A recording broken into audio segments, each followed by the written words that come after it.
unseemly. It's unsettling. It's both unsettling and unseemly to me. Yeah. You know what I mean? No, I do. I mean, you brought up health and you asked about my health. I was just trying to be honest. You know? Yeah, but you're as fit as a fiddle. Sure, let's go with that. Well, you are. I think you are. Absolutely. Yeah. Fred Stoller when we come back. Say it to the camera. Fred Stoller when we come back. Like that. Yeah. Okay, Fred, look right in the camera, say hello, tell your video date a little bit about yourself. Hi, I live on the edge. Is his name. Nothing matters to me. I am nuts. You know what I did today? I drank milk that expired yesterday. I don't care. Life's too short. I live for today. Okay, also, you know what I did? I was at a deli. I bought an apple. I ate it right there without washing it first. You heard me right. I'll do it again. I don't care. So that was a video that Fred Stoller, our first guest, made years and years ago. And to put it in context, Rodney Dangerfield had... a real one. Now, here's Fred. You wanted to show it because you thought it was a good thing. You forgot. I you forgot. confused it with Rappin' Rodney. Yes, because I knew that it was based on Rappin' Rodney. I was pathetically thinking, you know, how do I launch myself? I'm not just a schmucky actor. You got to be proactive, like Rocky, and write a script. And that's what I wrote. Do you want me to read your intro? I'm sorry. Sure. No, do you want me to? We don't have Whatever. to. Tonight's guest is a great comedian. Who made this go from number 6 on the must list to off it. No. He played Gerard on Everybody. Was it Gerard? You had a French name? I saw the show. He played Gerard on Everybody Loves Raymond and has been in very funny movies like Goldmember. I had one line, yeah. The Wayans Brothers' Little Man. From the people, it was advertised from the people who brought you white chicks. That was the thing on the marquee, and then Little Man. Then when they did the next one, they didn't mention Little Man in the next Wayne Brothers movie. And Dumb and Dumber, of course. Classic. That's classic, and your scene was classic. He also plays a cat in the open season animated films. What? You don't? No, it was a DVD. Yes, I forgot. Yes, You did do that? but I didn't get a copy, so I forgot I was a cat. They sometimes send you a copy. What do you mean you played a cat? You did a voice. Yeah. Yeah, yeah. You remember when they had these like? Oh, it's your introduction. I I'm was gonna tell still, you there's a stories, I'm long sorry. introduction. Yeah, it's His new book is called Maybe We'll Have You Back. Maybe We'll Have You Back, The Life of a Perennial TV Guest Star. Okay, so that's your introduction. I didn't write it. I keep spelling perennial wrong and spell check. Perennial's a hard word to write. And I should know it because it's the title that I made up. Yeah. You know, and this is like I always. I don't know. I'm why just I'm reading laughing. your blurbs, but go Okay. ahead. Talk to Adam Egget for a second.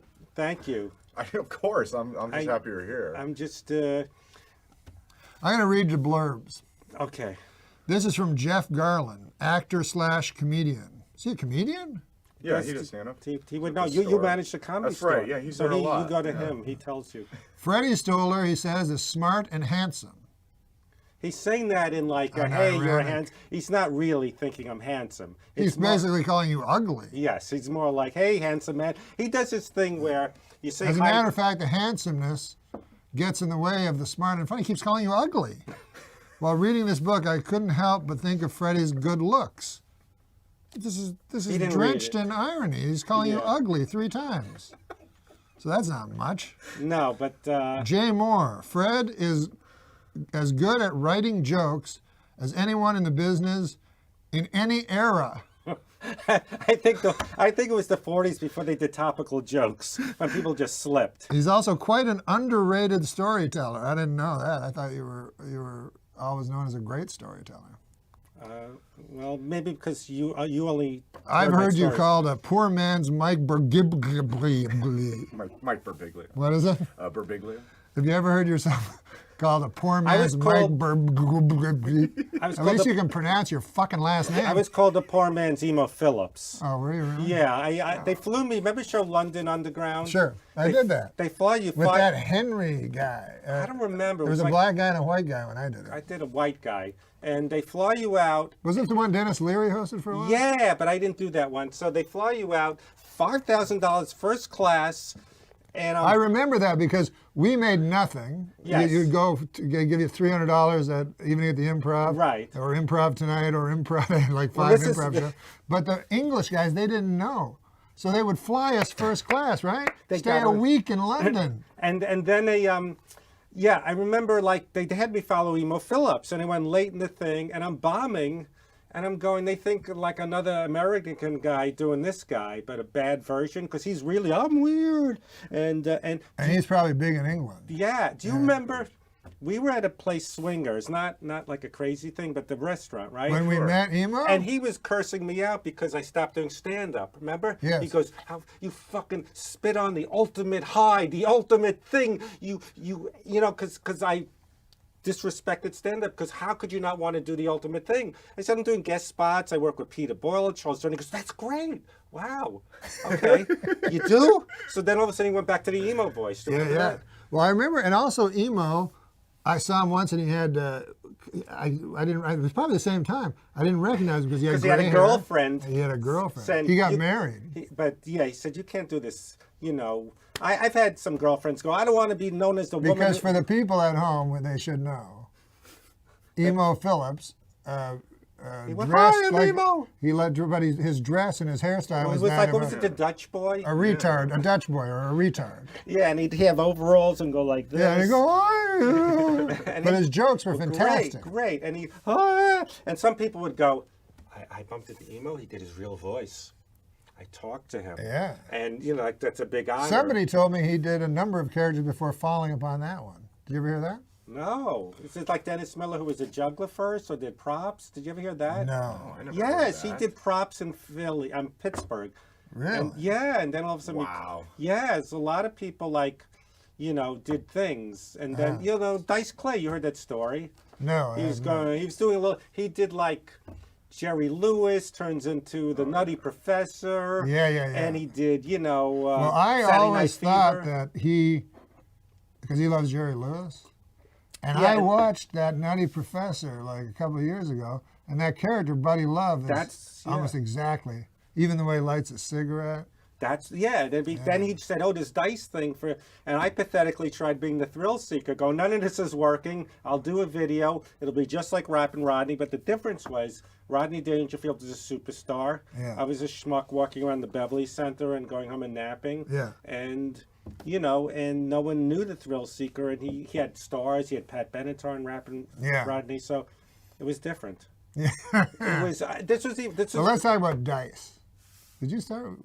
You knew I was Dice. saying- You were in New York. Though. No, Pips. There was a club Pips. Did you ever hear of that? Yeah, I've heard of It was like David Brenner helped start it. He gave money. Styx Brenner.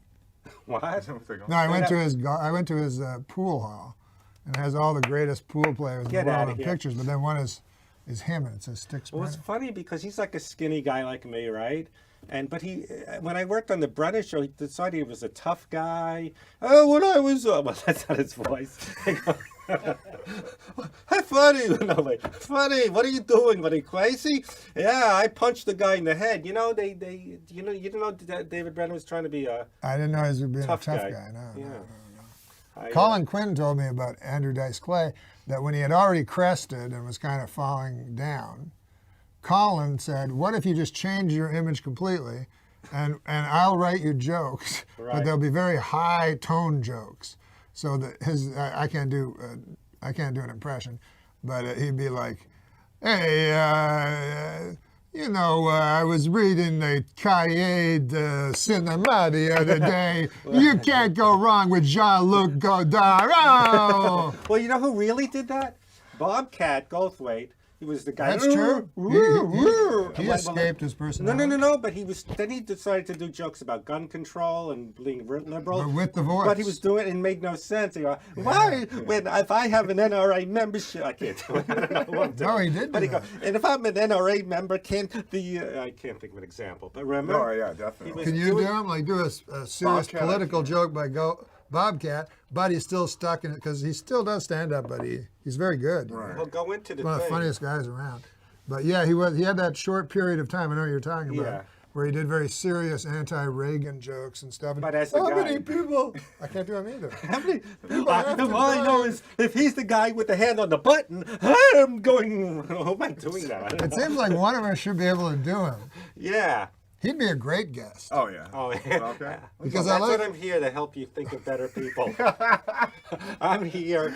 Or Wow. I like that you want to get on podcasts, the but saddest. can't. The saddest thing was, this book. Don't worry. I did a thing, a Kindle single, which helped this.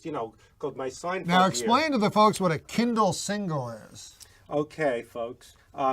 There was I had this book for, I shouldn't say it took 10 years because people go, whatever. I had it. It sat in my computer, and publishers, they'd go, we want more sex, and I go, yeah, I want more sex too, or they go, we want a happier ending. One person go, we like it. It's a quirky, fun story, but You said, we'd I'd like a happier ending too. yeah, they you go. just kept doing They that thought joke? I went from show to show, and then I'm on Parks and Recreation. Here I am. Oh, I see. Home Right. at last. Right. You know what I mean? It was just more walking around the Grove at the end. Yeah. You know what I mean? Yeah. So, but no, Well, don't tell the ending. no.